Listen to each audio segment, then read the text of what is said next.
UTV presenta A Fondo.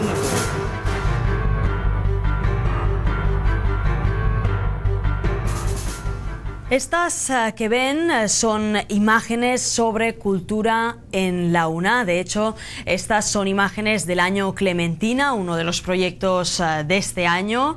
Estas otras son imágenes y fotografías históricas del edificio que albergará el nuevo Centro de Arte y Cultura en el corazón histórico de Comayagüela. Se trata de uno de los proyectos culturales más ambiciosos de la UNA y estará abierto a todo el público, no solo a estudiantes. Y es que la cultura es un elemento esencial para el desarrollo de un país y su fomento es determinante para el bienestar de la sociedad. ¿Qué tal? Saludos desde UTV, el canal educativo de la Universidad Nacional Autónoma de Honduras. Les saludamos desde este que ven, el nuevo plató de A Fondo, un programa de debate en el que trataremos temas de interés nacional, pero aprovechando los licenciados, los doctores que tenemos en nuestra universidad. Para ello, hoy decíamos que hablábamos de la cultura como eje de desarrollo social y también hablaremos de todos esos aspectos que desde nuestra universidad se están desarrollando. Y como decimos, para ello tenemos hoy a Olga Joya, ella es la directora de posgrado de la UNA. ¿Qué tal? Bienvenida. Buenos días, muchas gracias. También contamos con la presencia de Armando Valladares, el licenciado Armando Valladares, director de Cultura de la UNA, si no me equivoco. Buen día. Buen día, encantada de conocerlo personalmente. Gracias. Como comentábamos, cultura como eje de desarrollo social. Quizás en Honduras la cultura, como en muchos otros países, también se ha olvidado, se olvida que la cultura es importante para la educación de un país y por lo tanto para el desarrollo de un país. Ciertamente, pero yo diría que en el caso concreto de la universidad, a partir del año 2000 ha venido desarrollándose una actividad constante en el área de la cultura y en sus diferentes expresiones. Y además de eso, organizándose ya una dirección de cultura y estableciéndose en estos momentos políticas concretas de cultura universitaria, ¿no? Que será como una especie de complemento de las políticas culturales nacionales. Así que creo que en los últimos 10, 12 años la universidad sí ha tomado un papel más protagónico en el área de la cultura y en eso estamos. Hace 5 años comenzamos a realizar los años académicos, que eso ha venido a potenciar más la actividad cultural, los proyectos culturales. Así que a la altura de la mitad del año 2012 nos sentimos satisfechos, aunque no enteramente complacidos en el trabajo que hacemos en el área de la cultura. Siempre se puede hacer mejor, ¿no? Como decimos. De hecho, usted comentaba estos años académicos, después hablaremos del año académico de Clementina. Hace más de 10 años que se creó la Dirección de Cultura y desde entonces, ¿han ido variando las directrices o se han mantenido? Ha habido una constante, diría yo, pero la presente administración creo que ha mostrado mayor interés en el apoyo a la cultura.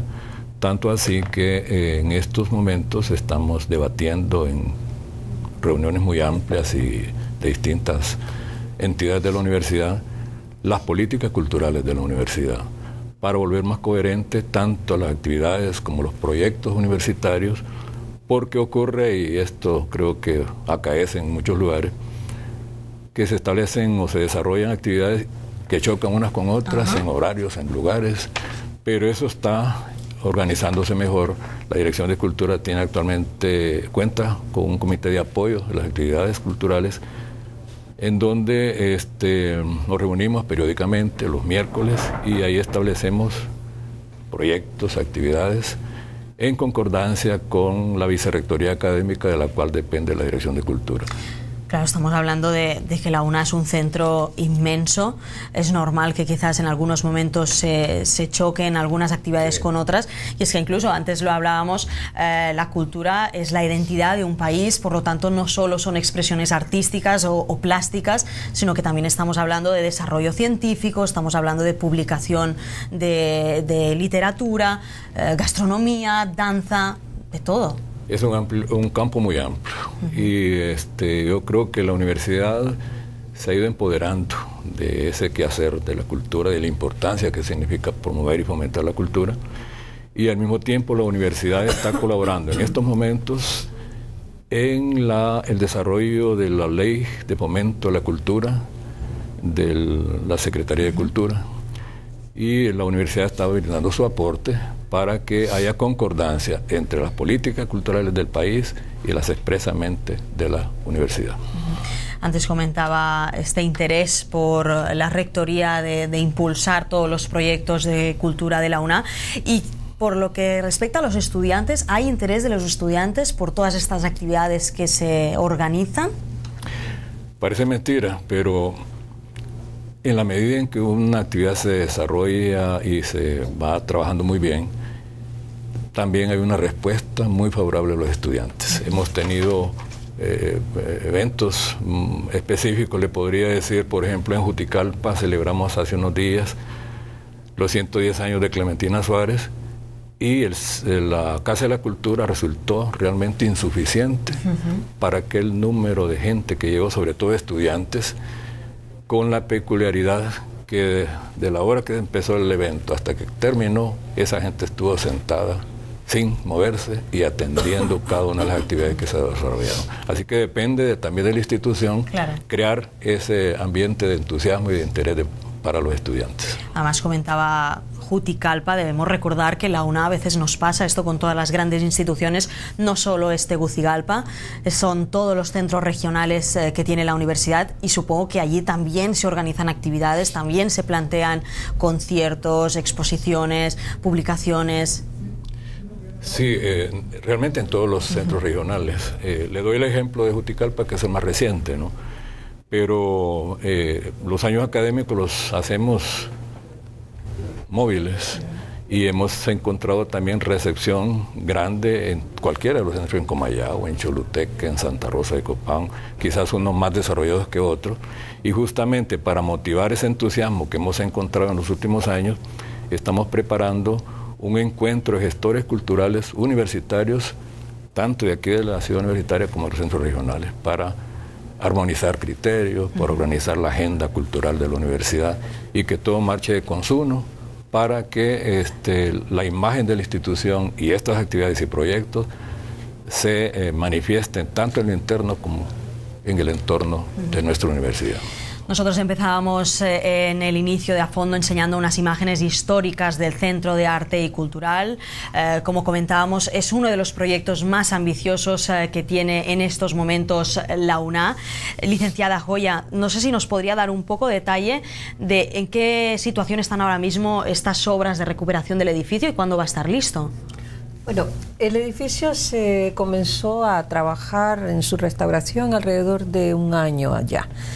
Sin embargo, aunque teníamos programado que iba a ser entregado en mayo, pues el tema que con las obras de restauración es que en realidad nunca se sabe qué es lo que va a encontrarse uno debajo de todo, cualquier de situaciones estructurales, y el proyecto ha tenido que prolongarse un poco más. Actualmente el edificio se han comprometido ya la empresa a entregarlo en el mes de julio, a fines del mes de julio, de manera que nos quedaría agosto prácticamente para iniciar los montajes del inmueble y poder proyectar una inauguración posiblemente entre el mes de agosto y septiembre. Entonces no queda prácticamente nada. Esperemos que no. En algunas de las imágenes que tenemos preparadas sobre el Centro de Arte y Cultura, de hecho, en algún momento podemos ver uno de los murales que se están restaurando en el edificio. ¿De quién son estos murales? Bueno, en realidad son dos murales. Uno es de López Rodesno, uno de los pintores más destacados que tenemos en el país, y que su obra básicamente ha destacado por la cantidad de murales que logró desarrollar en toda la ciudad de Tegucigalpa. Afortunadamente el inmueble cuenta con uno de estos murales que ha sido restaurado recientemente por restaurador Rolando Caballero, perdón.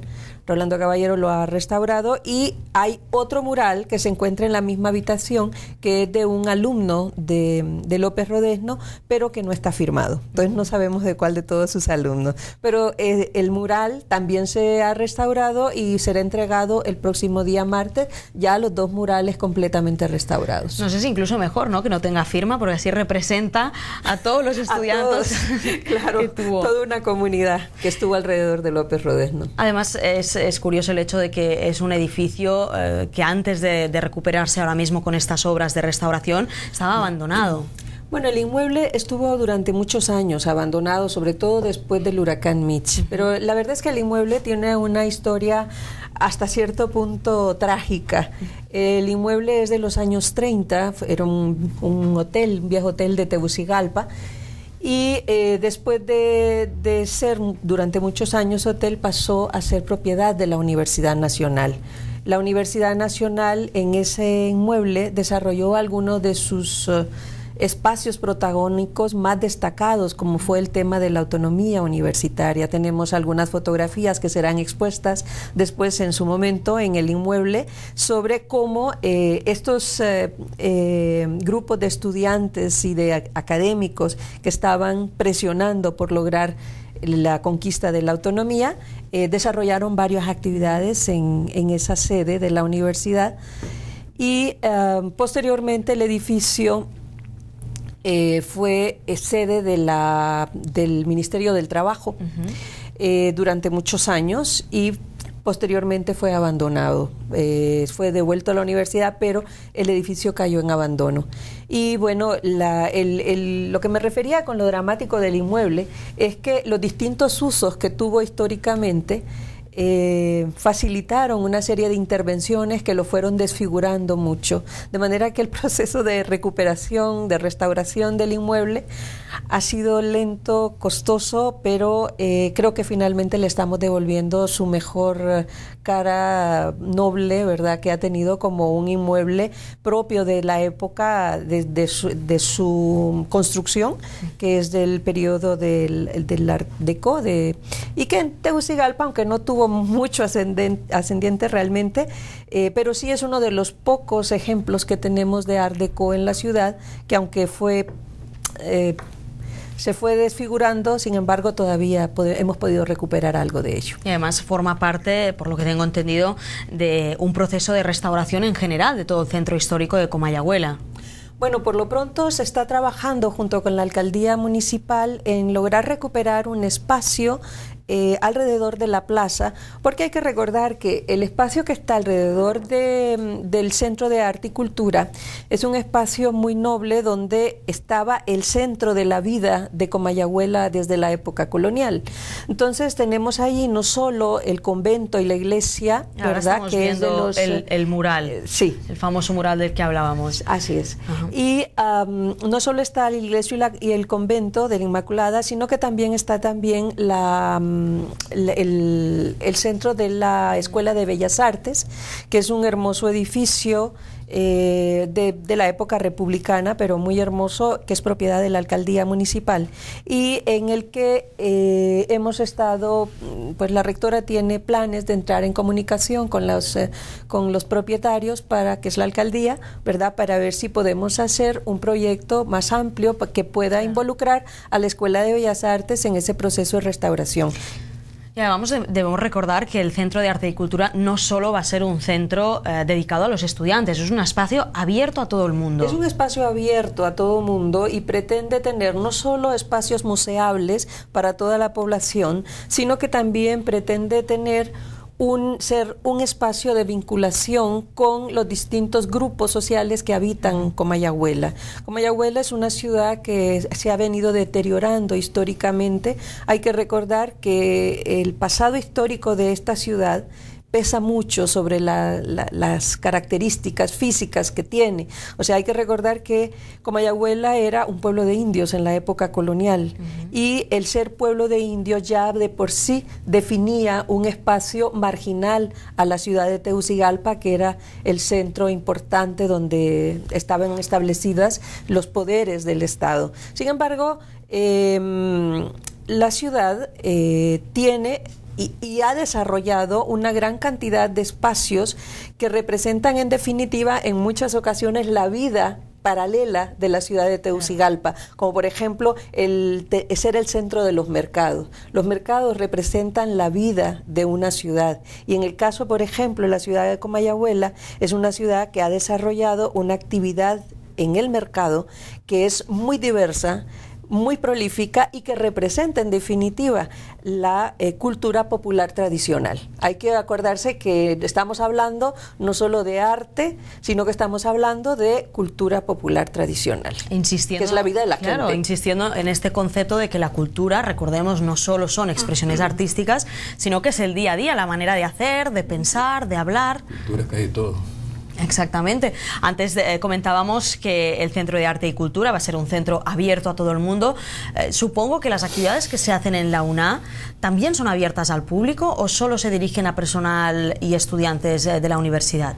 No, realmente tratamos de proyectar nuestras actividades más allá de la universidad, más allá de su entorno físico, de tal suerte que muchas actividades que se desarrollan, por ejemplo, por decir algo, presentaciones de libros,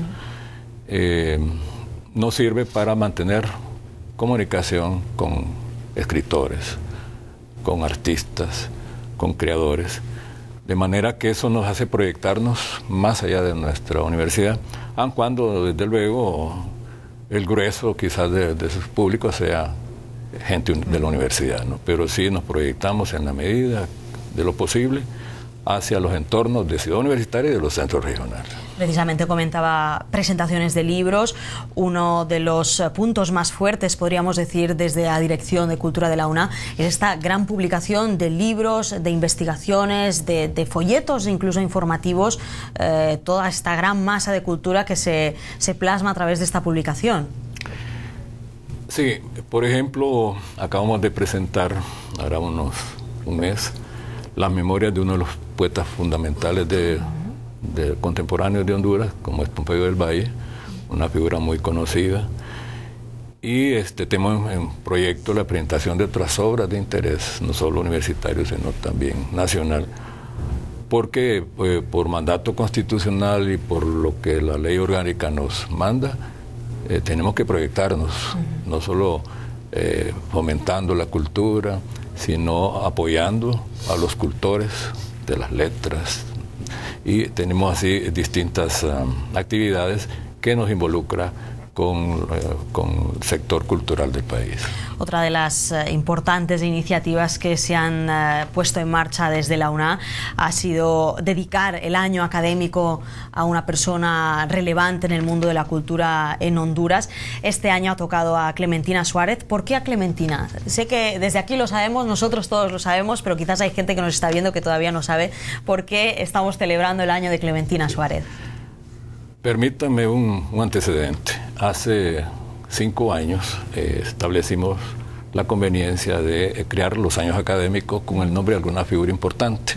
Comenzamos con Juan Ramón Molina, que en ese año cumplía 100 de fallecido, y utilizamos o nos significamos con esa figura para comenzar los años académicos. De ahí salió Orlán Turcios y así distintas figuras.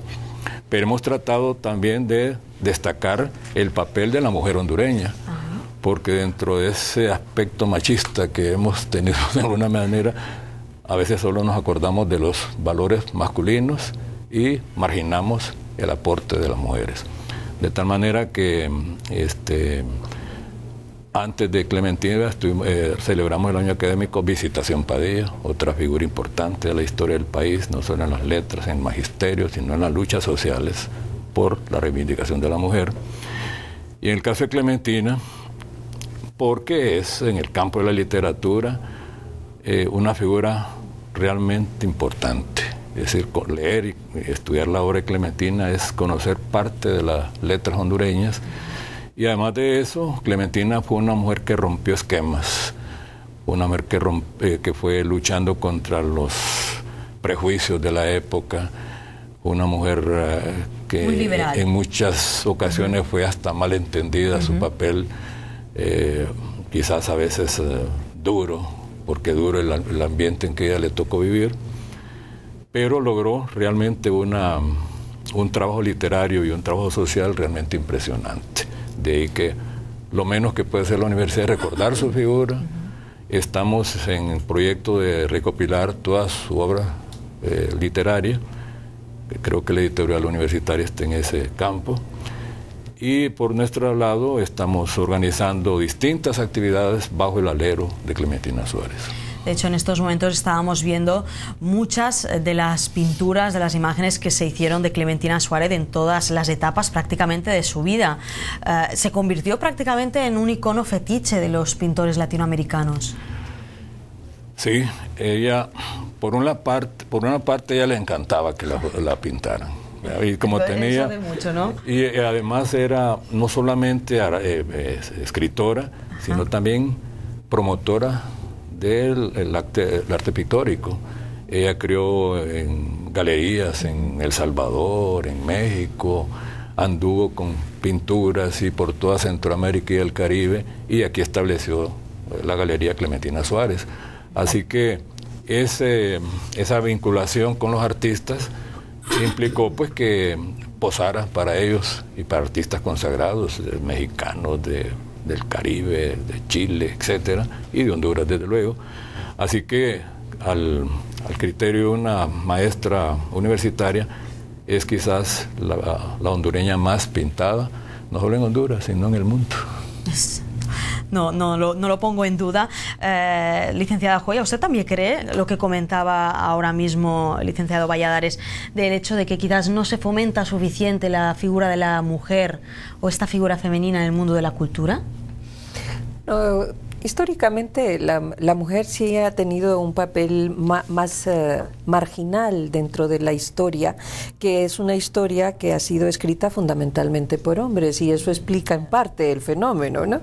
Lo que pasa es que la dinámica de la sociedad define roles, ¿verdad?, fundamentales en los cuales aparentemente roles que pudieran ser no tan importantes históricamente sí están definiendo cosas a la hora de irse a la cotidianeidad. Las mujeres han sido obviamente pilares dentro de la familia para poder reproducir la fuerza de trabajo misma, pero además han sido las emprendedoras de muchos de los proyectos que han quedado pues oscuros o ocultos a la opinión pública. En el caso ha habido literatos, pintores, que muchos científicos, por ejemplo, recientemente se hablaba un poquito de la esposa de Albert Einstein también, que son figuras femeninas que han estado en la parte más oscura de ese escenario tan importante de la ciencia, de la literatura y del arte, pero que sin embargo han sido realmente las verdaderas autoras de muchos de los éxitos con los que se han graduados sus esposos o sus compañeros. Se dice de que detrás de un hombre siempre hay una gran mujer, ¿no? Es una frase un poco vulgar, ¿no? Sí. Y recalcitrante, pero en definitiva creo que lo que hay que reivindicar es la importancia que tiene la mujer dentro de estos procesos que vienen desde lo más íntimo, que es el seno familiar, hasta la proyección social que puede llegar a tener, y que afortunadamente la historia la ha ido reivindicando poco a poco, pero sí hoy día podemos ver cómo las mujeres han logrado ocupar espacios en todos los ámbitos y siguen imponiéndose en muchos de estos espacios. Hace poco incluso se hablaba de la Universidad Nacional, de que es una de las universidades que en este momento está teniendo más mujeres al frente de los cargos de dirección más importantes, y eso ya se nota en el ámbito latinoamericano, por ejemplo. Creo que es una pauta a nivel mundial, al menos en cuestión de alumnos, que cada vez hay más mujeres en las universidades. Sí, y creo yo, sin temor a equivocarme, que la mujer tanto en el ámbito laboral como en el ámbito del estudio, como que nos está ganando terreno a los hombres. Sentimos que las mujeres están más dedicadas al estudio, más responsables en el trabajo. No, tal vez no en forma absoluta, ¿no? Pero quizás esa avalancha de seres humanos femeninos han invadido, y bienvenido esa invasión, las universidades, las empresas, las fábricas, y con buen suceso. Yo creo que esa es la marcha de la vida, del destino, y está muy bien que se ocurra. Uno recuperando de nuevo a Clementina Suárez, hablando de las mujeres hondureñas, de las mujeres a nivel mundial y su implicación en la cultura, pues muchos de los actos que se han hecho en la UNA y en otros centros regionales, no solo de Tegucigalpa, han contado con la presencia de sus hijas e incluso alguna de sus bisnietas. Nosotros, durante uno de estos actos que se hizo en la Universidad Autónoma de aquí de Tegucigalpa, recogimos unas declaraciones de su hija, de una de sus dos hijas y de su bisnieta, que hablaban de la parte más íntima de Clementina Suárez. Fue durante un encuentro virtual en el que la gente desde sus casas pudo ver este encuentro a través de internet. A ver si podemos escuchar esas declaraciones. A fondo. Ella soñaba con que Honduras iba a ser un gran país. Su sueño fue Honduras. Yo la conocí cuando la visitaba en la galería que quedaba en el barrio La Hoya. Lo que recuerdo de ella era de que ella siempre era una mujer pues muy sencilla, muy agradable. Le gustaba vestirse cómodamente, usaba batas de diferentes países. Siempre que la visitaba, pues nos saludaba con un beso en la boca a todos los nietos. Siempre estaba lista para recibirnos, nos acostábamos con ella al lado de su cama. Le gustaba el hogar. Mire, yo tuve una vida muy diferente porque me casé, me fui a vivir 50 años a México fuera. Yo venía cada año a estar un mes con mi madre y me impresionaba que cuando yo me despertaba, ella me despertaba con el jugo en la mano. Hijita, te traje tu jugo. Era extraordinaria. Ella me decía, hoy te voy a hacer espaguetis.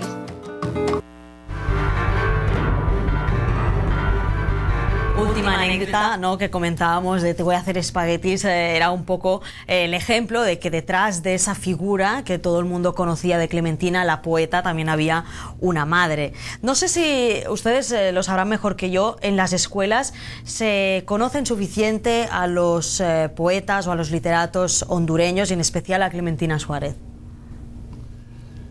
Yo diría que en relativa medida. Se necesita realmente una acción y un trabajo conjunto tanto del Estado como instituciones como la nuestra para divulgar la obra de nuestros escritores fundamentales, ¿no?, hombres y mujeres. Creo que en alguna medida, por ejemplo, nosotros hacemos folletos de cada año académico y tratamos de mandarlos a circular a colegios y a escuelas. Pero digo yo, en relativa medida se conoce a figuras como el caso de Clementina, pero ese es un trabajo que hay que hacer. Nosotros tenemos un equipo y hablábamos de lo siguiente: si bien cada año académico lleva el nombre de un escritor, de una escritora, pues no basta agotar en ese año académico esas figuras, sino seguirlas proyectando en los siguientes años, digamos en sus aniversarios, y estar pendiente de divulgar su obra, tal vez en ediciones sencillas, para que los estudiantes tomen conciencia del valor que representan sus escritores y escritoras hondureñas. Se han hecho muchísimos actos en relación a este año académico de Clementina Suárez. No sé cuándo se acaba exactamente el año académico a nivel de exposiciones o de actividades de Clementina, y si nos puede avanzar un poquito, ¿qué próximas actividades se van a hacer en relación a este año académico? Bueno, tenemos una serie de actividades que las arropamos con el nombre Clementina, aunque no exactamente sean referidos a Clementina propiamente dicha, pero a la sombra de ella desarrollamos distintas actividades. Por ejemplo, el 4 de julio cumple 100 años un escritor, cuentista, Óscar Flores, mirense, que es el padre, que es el fundador del diario La Tribuna, y fue cuentista también, fue amigo de Clementina. Y justamente al cumplirse los 100 años, vamos a hacer la presentación de su obra. Va a haber un escritor que hable alrededor de su figura.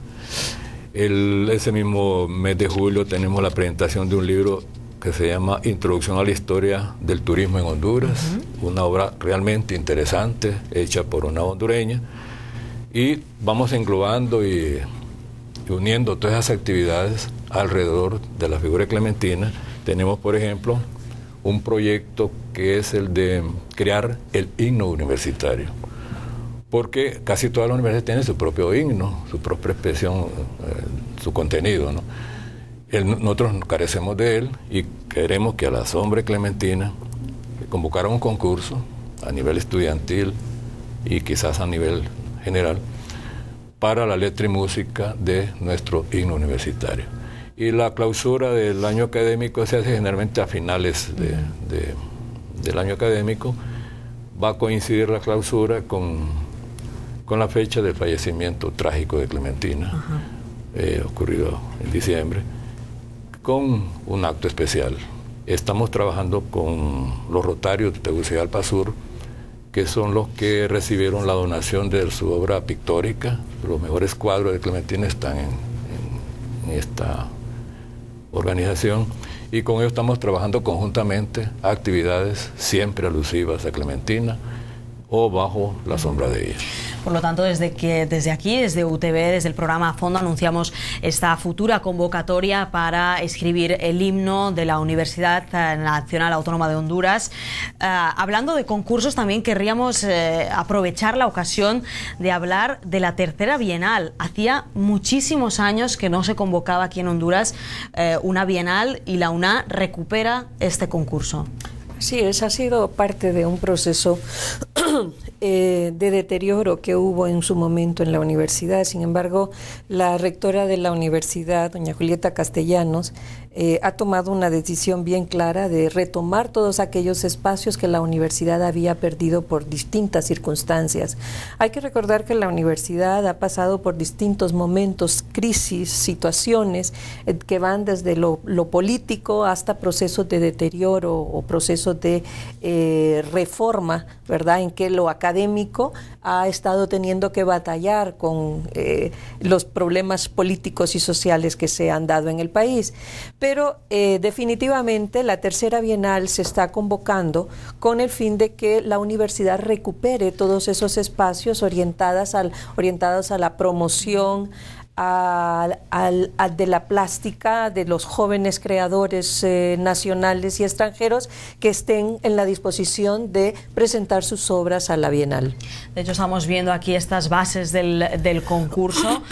No solo está, como decíamos, restringido a estudiantes, sino también a gente de fuera. Claro que sí. El Centro de Arte y Cultura va a ser un espacio que es, como decíamos, abierto para toda la población hondureña.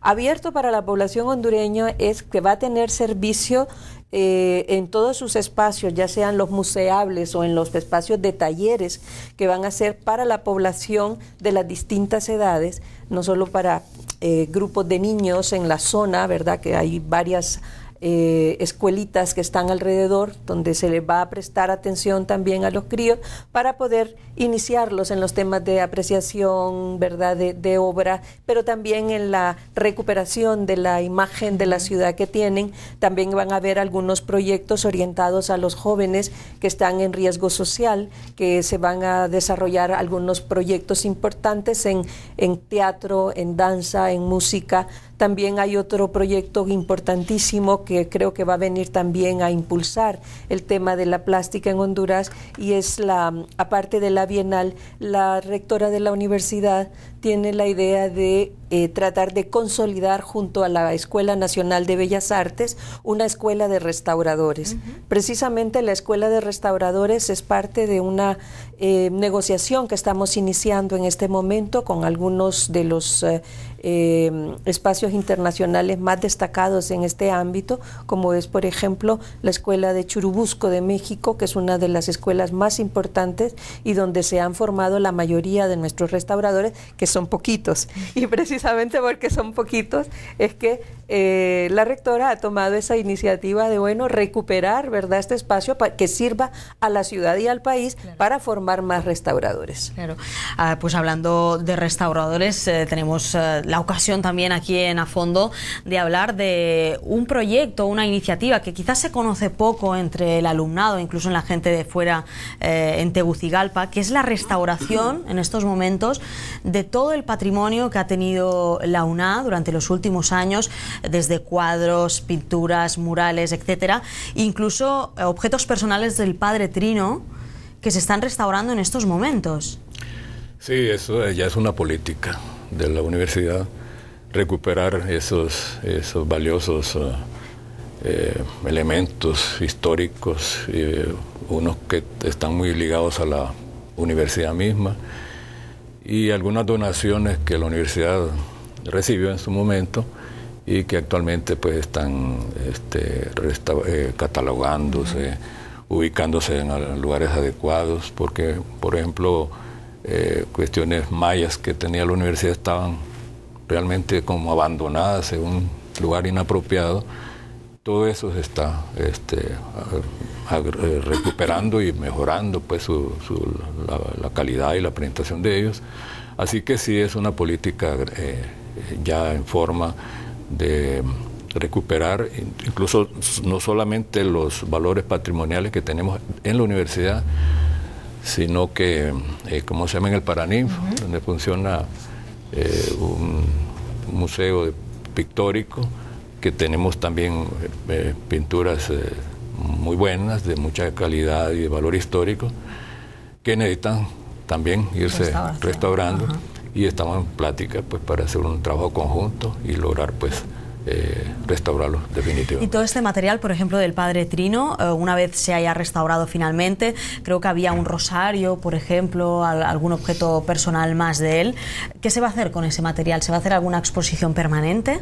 Entiendo que va a estar en el centro cultural. Sí, forma parte de la exposición permanente del Centro de Arte y Cultura. El Centro de Arte y Cultura va a tener algunos espacios que van a ser museables. Tenemos un espacio dedicado, por ejemplo, a los sitios históricos de la Universidad Nacional. Dentro de lo que es los sitios históricos de la Universidad Nacional, hemos tratado de dividirlo en 3 momentos fundamentales. Uno es el fundacional, 2 es el de la autonomía y el tercero es el de la reforma universitaria. Dentro de lo que es el momento fundacional es que se han recuperado y se están restaurando las piezas del padre Trino, entre las cuales se encuentra una pieza invaluable, que es una pieza del siglo XVIII, que fue parte de la herencia que que el padre Trino hace a la universidad, que es una dolorosa, estupenda, ¿verdad?, que ha sido restaurada por Rolando Caballero y ya está en las bodegas de la universidad solo esperando a ser expuesta. Es una de las piezas más valiosas que tiene en este momento la universidad, junto con las otras pertenencias del padre Trino, ¿verdad?, que van a ser también expuestas, como su confesionario, su Biblia. Tiene distintos tipos de material para exposición. Pues esperando que se hagan ya finalmente todas estas restauraciones de los objetos personales del padre Trino, y también muy pendientes de todas las actividades culturales que se van haciendo en Tegucigalpa, en el centro de la UNA y también en todos los centros regionales. Nosotros nos despedimos. Olga Joya, muchísimas gracias por estar con nosotros en este primer A Fondo aquí en los estudios de UTV. Armando Valladares, gracias por acompañarnos también. Muy agradecido por la invitación. Nosotros, como decimos, nos despedimos. Esperamos que les haya gustado este A Fondo y esperamos también poder volver el miércoles siguiente con otro debate. Que vaya bien.